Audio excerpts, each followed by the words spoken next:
where you said to me, are you concerned about the color in the White House? Why would you ask me that question?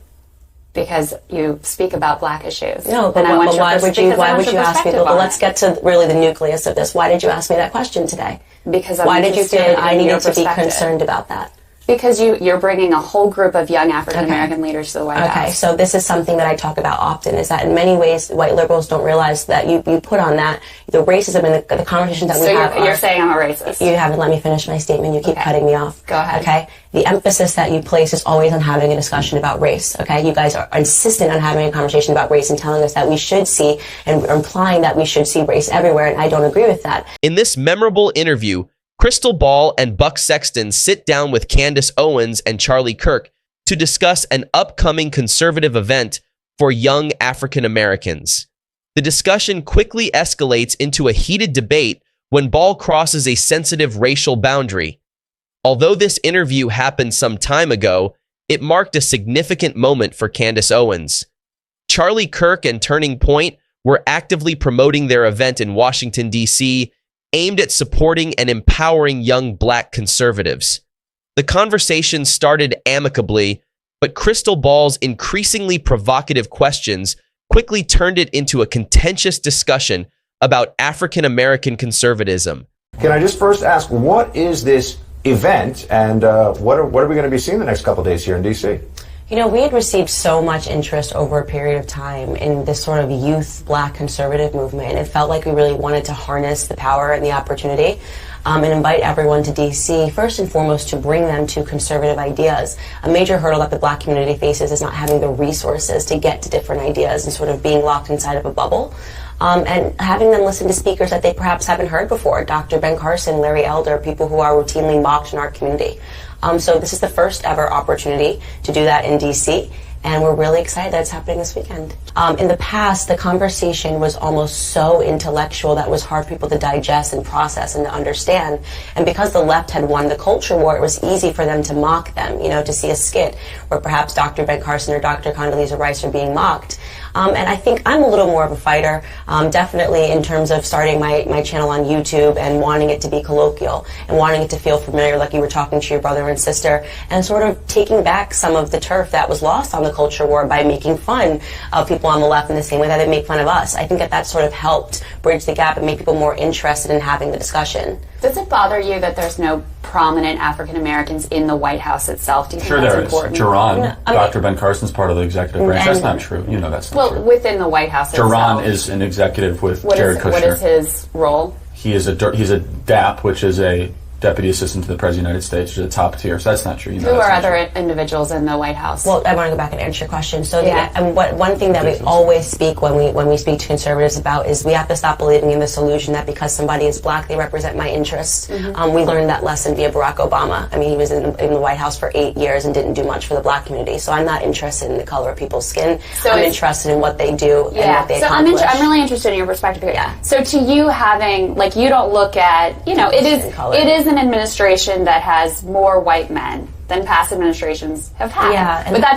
doesn't bother you. You don't think that diversity is important? No, not at all. I think that we have to stop believing that diversity is the color of people's skin, because if you have, like, the Black Caucus, for example, which didn't stand up and applaud when Trump announced that we had the lowest ever unemployment in the black community, that's concerning to me. So a big part of the conversation that we open is in making people understand that's an illusion that the left has sold, that somehow because somebody matches my skin color, because somebody matches my gender, they have my best interests at heart, and that is completely fallacious. While Buck maintained his respectful and focused questioning, Crystal Ball continued to provoke Owens as the discussion shifted to racial diversity and representation in the White House. Ball aimed her questions directly at Owens, anticipating an outrageous response. However, Owens stayed composed and calmly began to expose the host's true intentions. It's clear that Ball harbors some deep-seated prejudices.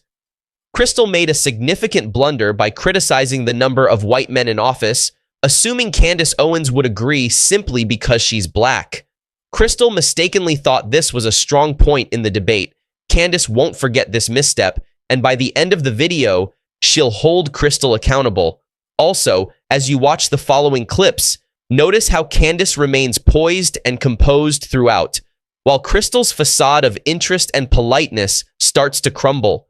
Her supposed curiosity and admiration for Candace's perspective gradually reveal her true leftist bias and disdain, eventually exposing her authentic self. So, Candace, I do want to ask you about news of the day. Obviously, we have all these explosive devices that have been sent to prominent critics of this administration. Right. And in a tweet, you originally said you thought there was zero chance conservatives sent bombs. I think you took that tweet down. Yeah. But you later added, it isn't conservatives that are chasing people down in offices and restaurants. It isn't conservatives that have weaponized sexual assault as a means to political gain. I stand by my opinion that when it comes to political violence, the left is the likely culprit. That's correct. So we've seen that. So you think that it was the left or Democrats who sent these spike bombs? I think we're all entitled to have an opinion. We don't have any facts surrounding this, and Twitter is a venue where you're allowed to express your opinions and beliefs. And but just to be clear, so that's not based on any facts. That's just your Of course, it couldn't possibly be based on facts. We don't have any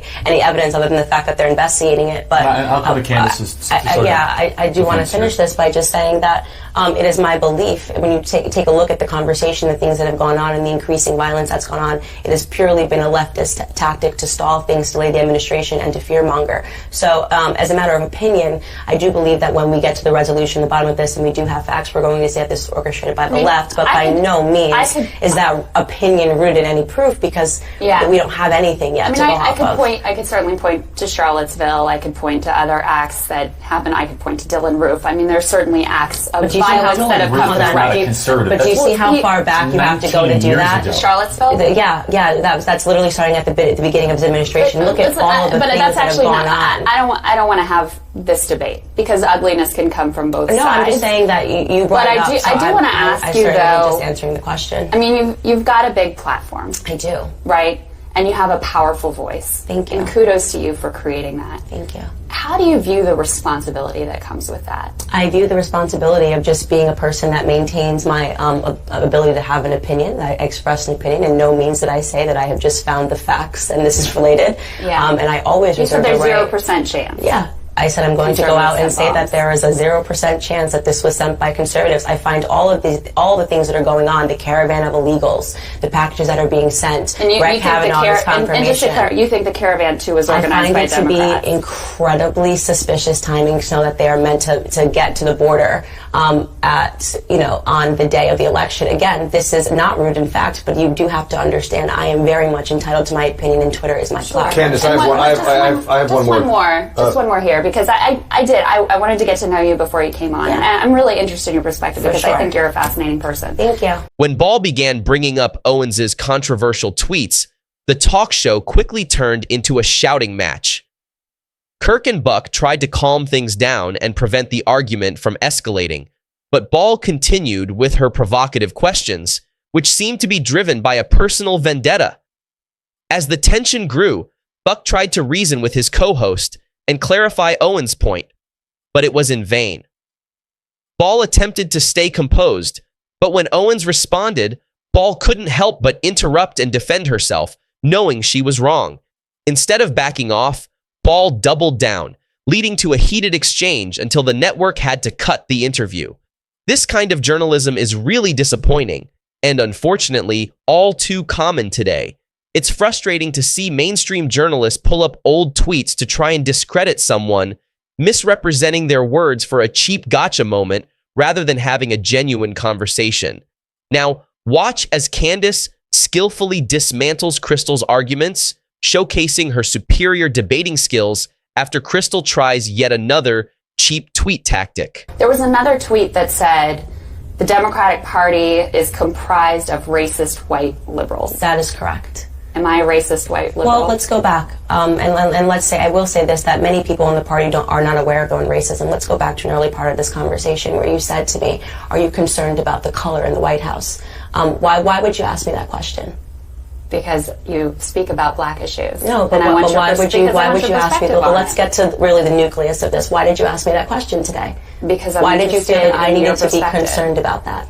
Because you're bringing a whole group of young African-American leaders to the White House. Okay, so this is something that I talk about often, is that in many ways, white liberals don't realize that you put on that the racism and the conversations that we have. You're saying I'm a racist. You haven't let me finish my statement. You keep cutting me off. Go ahead. Okay? The emphasis that you place is always on having a discussion about race. Okay? You guys are insistent on having a conversation about race and telling us that we should see, and implying that we should see race everywhere, and I don't agree with that. If you don't look at me according to the color of my skin, you would simply ask me how I thought that Trump was doing as a president. But instead, you try to drum up a conversation that's surrounded by race by asking me, are there enough black people in the White House? You're bringing a whole group of young black leaders to the White House. Color, I don't. That's something that's important to you. But why are you talking about? Then why make it that you're going to bring young black leaders to the White House? I mean, this is sort of absurd. Because the media, this is absurd. You're bringing this group to the White House. It's not absurd. I'm making perfect sense. I just want to be clear. Yeah. I just want to be clear. I'm trying to be extremely clear with you. I know. Bringing the black conservatives to the White House. Me as a racist white I think liberal. that you're not. First off, you put those words in my mouth, and you keep saying it. So I'm not. I said that the Democrat Party is comprised of racist white liberals. Is every person in the party racist? No, but you're not aware of the fact that you put these racist tones out into the media. This is why we have to bring the black conservatives to the president, because you create a narrative when you're on TV like you did today. Are you comfortable with I'm going to have you on radio later because I have questions for you as well. But we actually have to get out of the segment now. Language is helpful, though. I mean, just in terms of the national conversation. Well, I could ask you, do you think it's helpful to ask me, just because I'm a black woman, if I'm comfortable with the amount of color that's on the administration? Do you think that that's helpful? I think it's helpful and interesting to know your perspective. It's not. It's you just trying to create an undertone that Donald Trump is racist, and it's wrong. Yeah. Okay. That, to me, is the reason why. Listen, no. I just want to say, you're looking at me on the basis of my skin color and making a bunch of, and making a bunch of deductions. I did not. You said that, and we can run the tape back. I want to say, look, here's what I want to say. You quoted a tweet, and then you made it about you. I appreciate. So, you were not added, but you were not added in that tweet. So do not say that I called you that, because that's dishonest. And we are on, on TV. So you can run. Racist. Okay, so I did not call you a racist. You're using the typical leftist tactic of trying to make yourself a victim, which is not what I Hold on. No, but we're actually well beyond time. Well, she's making herself a victim and pretending that I came here and called her racist. So this is a typical leftist tactic. That we not demonize our opponents. And I think it's important that you not demonize my president. Unfortunately, we're all too familiar with this scenario. When a host or interviewer realizes they've crossed a line and must choose between retracting their statement or doubling down. In this instance, Ball chose to double down and face the consequences on live television. Rather than maintaining an objective stance, she revealed a political agenda intertwined with personal issues and repressed guilt, often referred to as liberal white guilt. I don't have white guilt, and I believe you don't either. Ball treated Owens condescendingly throughout, refusing to correct herself or apologize as she directed questions about African Americans and racial issues at Owens. Ironically, she ended up embodying the stereotype of a privileged white liberal, perfectly aligning with Owens' earlier critique. Well done, Candace. This is Delusion in 4K. Share your thoughts below. Don't forget to subscribe, like, and hit that notification bell for more content like this. Until next time, take care, and we'll see you then.